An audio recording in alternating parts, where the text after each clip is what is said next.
Assalamualaikum warahmatullahi wabarakatuh.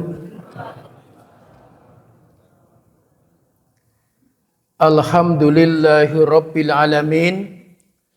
Wassalatu wassalamu ala asyrafil anbiya'i wal mursalin wa ala alihi wa sahbihi ajma'in, amma ba'du. Ibu-ibu beserta bapak-bapak jamaah sholat Isya beserta nanti dilanjutkan dengan sholat tarawih rahimakumullah. Alhamdulillahirabbil alamin. Pada kesempatan malam hari ini kita bisa bersama-sama bermuwajahah, berkumpul di masjid untuk sholat berjamaah dan sedikit kajian. Untuk kajian malam hari ini akan kami sampaikan tentang hal-hal yang harus diperkuat di akhir bulan Ramadan. Hampir semua orang bercita-cita mendapatkan apa yang disebut dengan Lailatul Qadar. Beberapa ulama menyarankan memang Lailatul Qadar bisa kita raih ya dengan semangat beribadah sejak awal sampai akhir. Jadi sampai hari ini yang terpenting dari kita adalah tetap semangat ya. Semangat menjalankan ibadah puasa di bulan Ramadan. Berikut semangat juga kesunahan-kesunahan. Kesunahan yang pertama adalah kita rajin sedekah sesuai dengan kemampuannya masing-masing. Alladzina yunfikuna fisyara'i wad-dharra. Surah Ali Imran ayat 134. Jadi sedekah itu baik di waktu lapang maupun sempit. Di waktu lapang kita sedekah banyak, di waktu sempit ya sedekahnya sedikit. Yang penting jangan pernah berhenti sedekah. Jangan pernah berhenti berbuat baik. Sedekah. Bahkan ada hadis Nabi mengatakan terkait dengan sedekah, tabassumuka fi wajhi akhika sedekatun. Senyummu ke hadapan saudaramu adalah sedekah. Jadi senyum saja berpahala, apalagi kalau kita mengeluarkan sebagian harta benda kita yang bisa membuat orang lain menjadi tersenyum. Jadi senyum kita saja berpahala, apalagi tindakan kita bisa membuat orang lain tersenyum. Tentu saja dengan sedekah, itu menjadi sesuatu yang pahalanya besar sekali. Untuk yang berikutnya, kalau disambungkan dari sedekah ini adalah wal kadhiminal ghaidha. Kita harus bisa menahan marah, wal kadhiminal ghaidha. Mestinya di bulan Ramadan ini lebih mudah menahan marah dibanding di luar bulan Ramadan. Yang berikutnya adalah wal afina anin nas. Hendaknya kita mudah memaafkan kesalahan orang lain. Maka dulu ada pesan dari para wali ya, di dalam satu buku yang berjudul Fakta Terbaru tentang Wali Songo.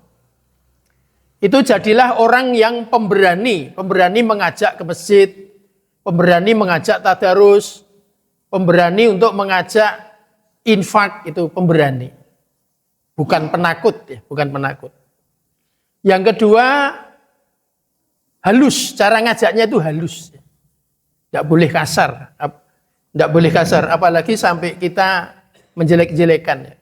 Belum mau diajak lantas kita jelek-jelekan, tidak boleh. Jadi kita mengajak tapi dengan cara yang halus. Yang ketiga, kita harus rajin. Dalam bahasa Jawa itu telaten. Mengajak itu harus rajin. Sekarang mau alhamdulillah, besok kita ajak lagi.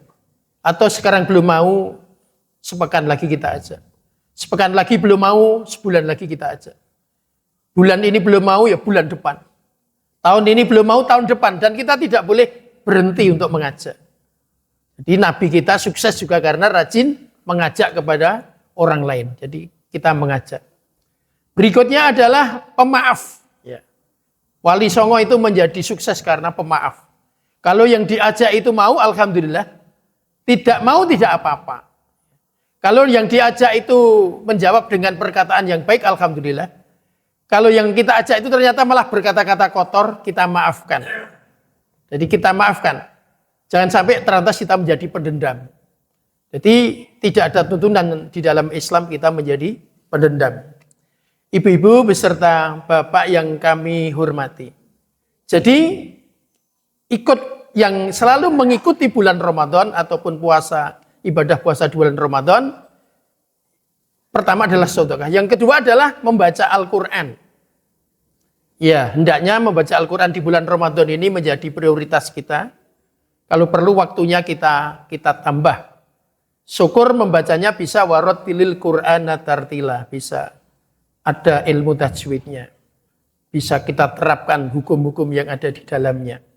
Minimal kita mengikuti teman-teman kita yang sudah fasih bersama-sama. Juga khairukum man ta'allamal Qur'ana wa 'allamahu. Jadi kita hendaknya juga membaca apabila teman kita belum bisa. Kita punya kepedulian untuk membimbingnya tentang membaca Al-Quran. Lantas yang ketiga, sholat tarawihnya tentu saja semakin kita tingkatkan kualitasnya. Dan yang terakhir, terkait dengan yang mengiringi ibadah puasa di bulan Ramadan, hendaknya kita terkait dengan masalah ibadah di akhir bulan ini adalah iktikaf ya. Iktikaf ya, kita berwudu dari rumah, bisa dari masjid juga. Lantas ketika masuk masjid ya usahakan terus sholat tahiyatul masjid. Setelah sholat tahiyatul masjid kita lanjutkan dengan berdoa atau kita membaca Al-Quran. Jadi 4 hal ini yang mengiringi kesunahan-kesunahan yang mengiringi ibadah puasa di bulan Ramadan. Yang insya Allah Lailatul Qadar akan kita dapatkan. Selain itu, kita juga harus berusaha meningkatkan tentang keimanan dan ketakwaan. Bagaimana cara untuk meningkatkan keimanan dan ketakwaan? Tentu saja amalan-amalan yang sebelumnya sudah ada, itu di bulan Ramadan hendaknya juga semakin kita tingkatkan. Contohnya sholat 5 waktu. Sebelum Ramadan kita sudah rajin sholat 5 waktu.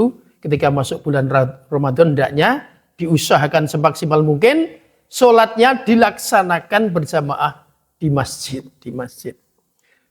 Di luar bulan Ramadan kita sudah rajin zakat. Masuk di bulan Ramadan, ya hendaknya nanti zakat fitrah kita siapkan. Dan apabila dalam tahun ini mungkin kita belum bayar zakat mal, hendaknya dihitung. Kalau menghitung sendiri belum bisa minta tolong kepada orang lain.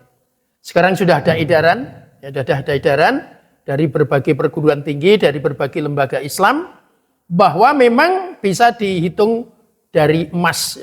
85 gram, kita kalikan harga emas, ya. Kita kalikan harga emas, lantas nanti ketemu berapa. Kalau kita memiliki gaji, bisa disandingkan dengan seharga emas itu dibagi 12. Dan nanti ketemu berapa. Kalau gaji kita sudah sepadan dengan itu, jelas kita sudah punya kewajiban untuk zakat. Tapi kalau belum sepadan dengan itu, ya kita niati untuk sedekah. Karena ada juga yang menghitungnya tidak pakai emas, tapi ada yang menghitung pakai beras. Nah kalau pakai beras, bulanannya menjadi lebih sedikit. Kalau hitungan emas, per bulannya itu 16-17 juta. Tapi kalau pakai beras, 5-6 juta sudah masuk kategori harus membayar zakat mal. Ya seluruhnya kita serahkan kepada jamaah sekalian, tapi yang jelas jangan sampai kita menghindari zakat. Karena kalau zakat tidak dibayarkan kita berdosa. Untuk itu zakat harus kita laksanakan, zakat fitrah jelas kita laksanakan, zakat mal dengan kita hitung dengan sebaik-baiknya.